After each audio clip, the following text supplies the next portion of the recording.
Hey everybody, welcome back to Texas 911 Dispatcher.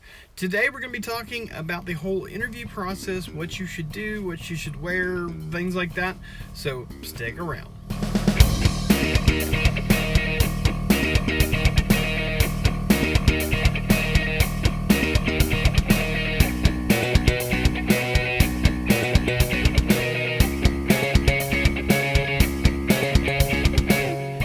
Welcome back to Texas 911 Dispatcher. My name is Curtis, and today, like I said, we're going to be talking about the whole interview process, things you should do, things you should wear, questions you should ask, stuff like that. But before we get into that, please make sure you click on the subscribe button down in the bottom right hand corner, as well as the bell icon so you don't miss any of these videos or any of the other videos that I do. I do videos Monday through Friday. I do 2 topical videos much like this one on Mondays and Thursdays, and then do copy practice videos on Tuesday, Wednesday, and Friday. Alright, so in this video, like I said, we're going to be talking about the whole interview process. Now, I've been in this now for right at 16, maybe 17 years, something like that, and I've seen some doozies that come in for the interviews. Last batch of interviews that we had at my work, we had like 6 people come in for interviews, and out of those 6 people, there was probably 2 of them that I would say made a good first impression. And so bare minimum, okay? Bare minimum of what you should do when you go to an interview. First off, absolutely be there at least 15 minutes early. Don't show up right on time. Don't show up a little bit late. Don't show up just a little bit early. Be there like 15 minutes early. That way you can find a restroom. You can go to the restroom if you need to. Make sure that you straighten up your clothes or straighten your hair or anything like that. And speaking of your clothes, make sure that you wear at least at the very, very bare minimum business attire. You want to wear, or at least business casual rather. You want to wear slacks or some kind of like maybe khaki, something like that. A buttoned-up shirt or at least a collared shirt. Ladies, you want to wear possibly a dress or slacks and a nice blouse, something like that.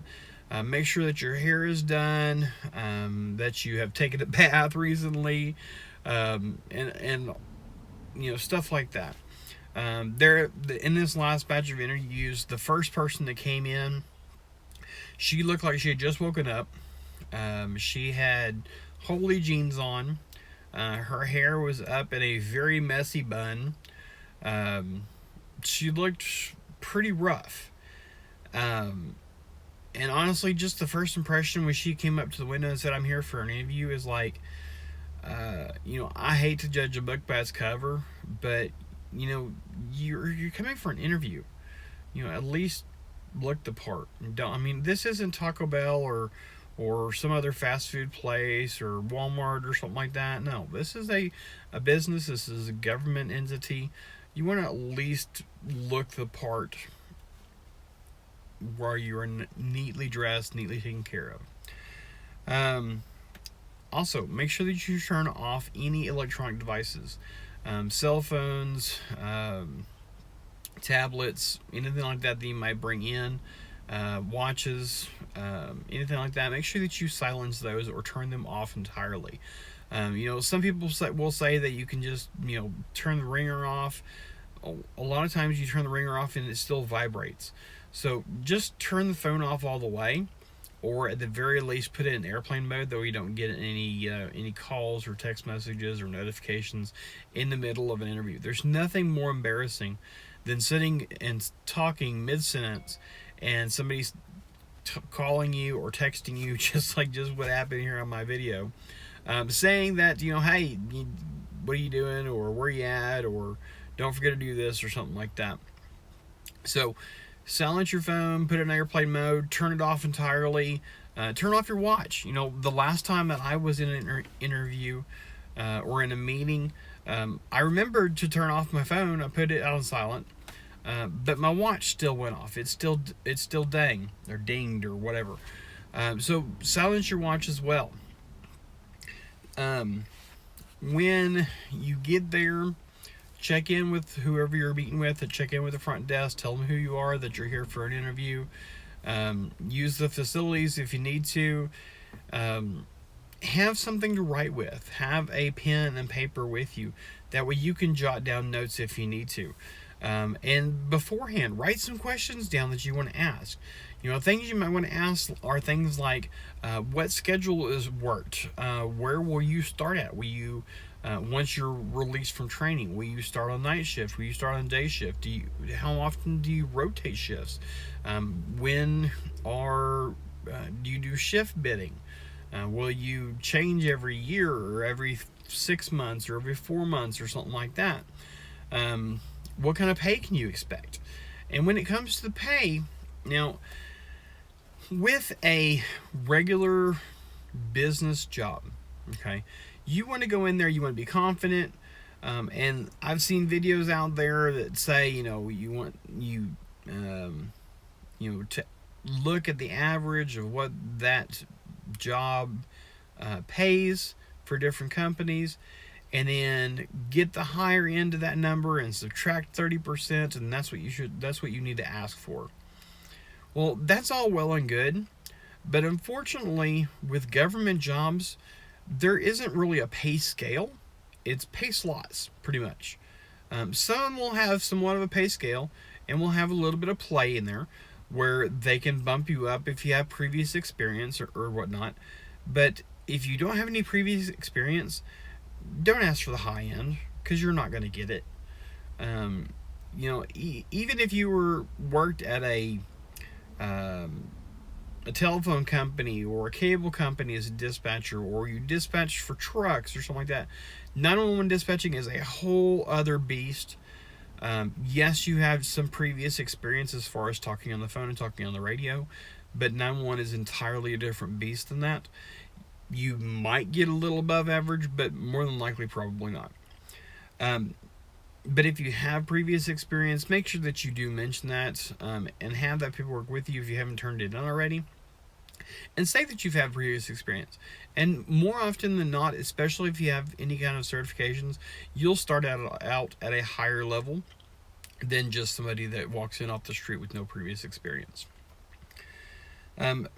When you walk into the room, when they come out and they call you back, make sure that you greet the person that's coming to get you with a handshake, make eye contact with them, smile. Definitely always smile. That just kind of starts the whole mood of the thing. If you frown, if you're just straight faced, if you look like you're scared to death, it's going to be picked up on, and it might not go as good for you as it could otherwise.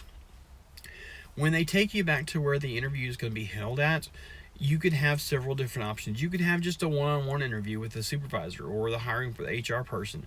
You might have a panel interview with like 5 people, and they're going to take turns asking questions to you. You want to make sure that you greet each individual person individually. Look them in the eye, smile, shake their hands, introduce yourself.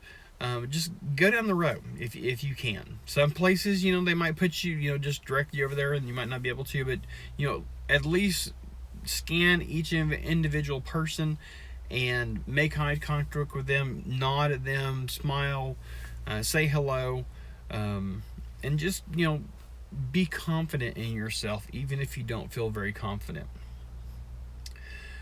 During the interview, they're going to ask you questions, and they will have, typically, especially if you have a panel interview, they will have a set number of questions.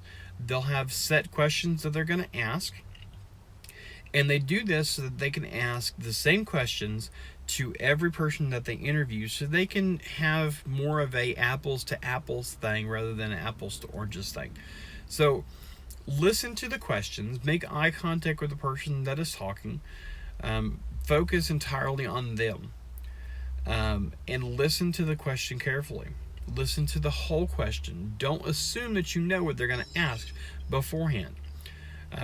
Things might not always turn out the way that you think in a question, so make sure that you listen to the whole thing. Once it is entirely asked, take a minute and think. Don't just blurt out the answer or what you think the answer could be. Take a minute, take a deep breath, think about your answer, how you're going to articulate it, and then maintain eye contact with that person. Maybe scan the room a little bit at each individual person as you're talking, and say the answer that you come up with. There is no right or wrong answer. A lot of the questions that are asked are what your abilities are and how to think on your feet. Typically, if you don't have previous experience, you're not going to know the answer, quote unquote, to these questions. They want to know what your common sense is telling you that you're going to do. So don't think that you are going to give a wrong answer, because there might not be one. Don't be afraid to ask questions yourself, but wait until the end. Wait until all the other questions are answered. Then they'll say, do you have any questions for us? Don't ever not ask questions. Like I said earlier, write some questions down beforehand. What the shift is, what the schedule is like. How do you work 8-hour shifts or 10-hour shifts or 12-hour shifts? Do you do rotating shifts? Do you have set days off? Do you have a set pay? Do you just kind of general overview questions of the pertaining to the job. But always ask questions. Don't be afraid if you don't understand something to ask questions, because honestly, the only stupid question is the one that's not asked. So make sure that you do that. And definitely be yourself. Don't pretend to be something that you're not. Don't pretend to be what you think that they want you to be. Be yourself. If you are a funny person in nature, be funny. Don't overdo it, but don't hide that part of yourself. But either way, be confident with what you're saying. Be confident in the answer that you're going to give. Whether you think it's right or wrong, be confident in it and stick to it. In dispatching and law enforcement in general, you may make a wrong choice. You may do something that you probably shouldn't have done, but make your decision and stick to it. If it has consequences after the fact, so be it. You'll deal with it, you'll learn from it, and then you'll move on and not do it again, or do it differently the next time. And most importantly, relax. Relax while you're in there. Don't be just as stiff as a board, but don't be slouching in your chair either. You want to sit up straight. You want to be confident in yourself, but relax in yourself as well. Because if you're nervous, if you're very monotone, you're not going to get very far in the interview process. So just make sure that you do that. And of course, if you can think of some answers, leave them down. Or if you can think of some questions, let's go with that instead, that you might give somebody an interview, share them with us. Leave a comment down below. Share those questions with us, and share some answers. If you can think of a question, and you think it might be asked on an interview, or if you've gone on an interview and a question's been asked, leave it down below, and let's discuss it. There's no, like I said, there's no wrong answer, and there's no bad question. So I think that's pretty much it that I can think of as far as the interview process goes. The next video that we're going to have on Thursday is going to be basically wrapping up this series, and then we're going to move on to some other topics. We're going to be talking about polygraph, fitness test, your physical, psych eval, and stuff like that on this last video. And then we'll move on. I got a whole bunch of stuff lined up, some great stories that I have. And if you are a 911 dispatcher already and you have some stories that you will allow me to share here, send me an email, texas911dispatcher@gmail.com. Don't forget to subscribe to the channel and click the bell icon so you don't miss any of my videos. If you are a 911 dispatch trainer, please feel free to use these videos or any of the videos that I have you're more than welcome to use them. All that I ask is that you give me credit for them if you use them in like a class setting or something like that. That's it. That's all I ask. But let me help you train your new trainees. And so yeah, that's pretty much it, y'all. I guess that's it. So I think I've said that several times already. All right. Until next time, y'all. Stay safe out there.